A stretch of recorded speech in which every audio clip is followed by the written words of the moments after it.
All the gear I'm using this weekend is cheap, but top rated on Amazon. In fact, this entire loadout cost me less than $300. This tent is just $35. The question is any of it any good? I may be in a bad spot with this water filter. Well, there's only one way to find out. Starting with this $35 tent, the Nightcat one-person backpacking tent. This came up as Amazon's overall pick with a 4.4 out of 5-star rating with over 2,000 reviews. Now, there's a lot of things I could say about this tent, from its almost 5-pound weight to how hard it is to pitch, but it's $35, so complaining just seems ridiculous. But there are two things that did really concern me on this tent. I've got two big concerns about it tonight. One, I think it's supposed to rain tonight, and I'm worried about this little rain fly that just barely covers that mesh up there.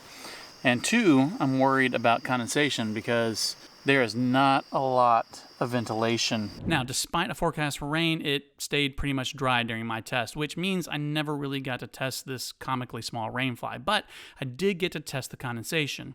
My main concern with this being a single wall tent is that there's no place for the condensation to go. Most single wall tents have some sort of netting or mesh where the condensation can slowly leak out of the tent. But with this tent, the only place it had to go was into the bathtub floor, which, if you get too much condensation, is gonna make this into an actual bathtub. But despite my concerns, the tent actually did pretty well. Now, that doesn't mean that it's always gonna do that well, but you can use a towel to wipe down the walls, or I have a whole video that talks about how to minimize condensation that I will link below. So if you're willing to go the extra trouble and risk to save a bunch of money, well, let's just put it this way.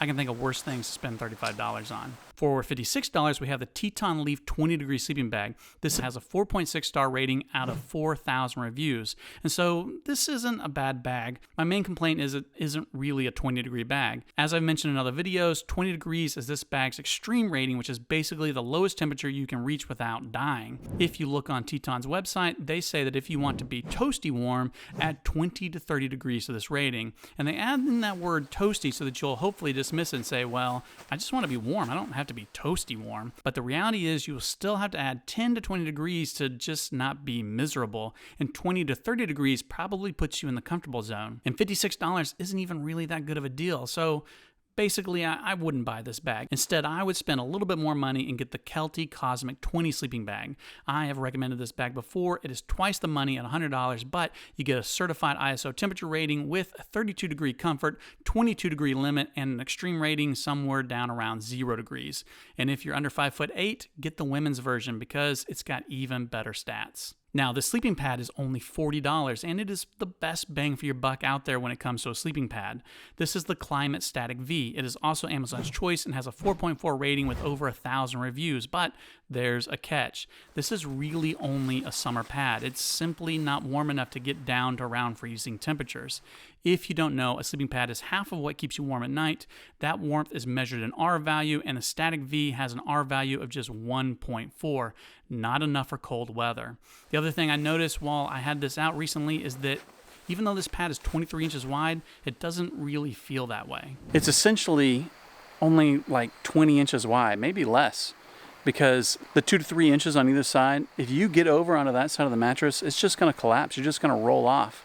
And so the only part of the mattress that can support your body is the middle portion. If you want to add a little bit of warmth to this pad, you could layer it with a closed cell foam pad. It really is the best comfort you're going to get for the money. Just don't expect it to be warm. If you're interested in some budget backpacking gear that isn't cheap, but it's not going to break the bank either, sign up for my email list. I've got a budget backpacking list that I'll send to you, as well as some behind the scenes, some extra gear reviews, some YouTube tips, and more. Best part about it is it's free. Check it out through the link in the description. Okay, the worst piece of gear I had on this hike was the Water Drop water filter. This is $40. It's Amazon's choice and it's got a 4.7 star rating with over 2,000 reviews.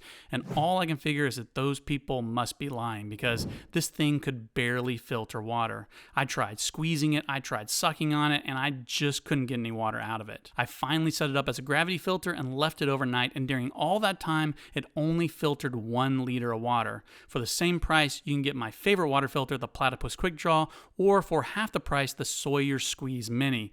Both are much better water filters than this. Okay, the cook set and stove. I picked up this combo set for $20. It's a 15-piece set, which is about 13 things more than you need. I got rid of everything other than the stove and the pot. The stove, which you can buy separately for $10, worked perfectly well with no problem.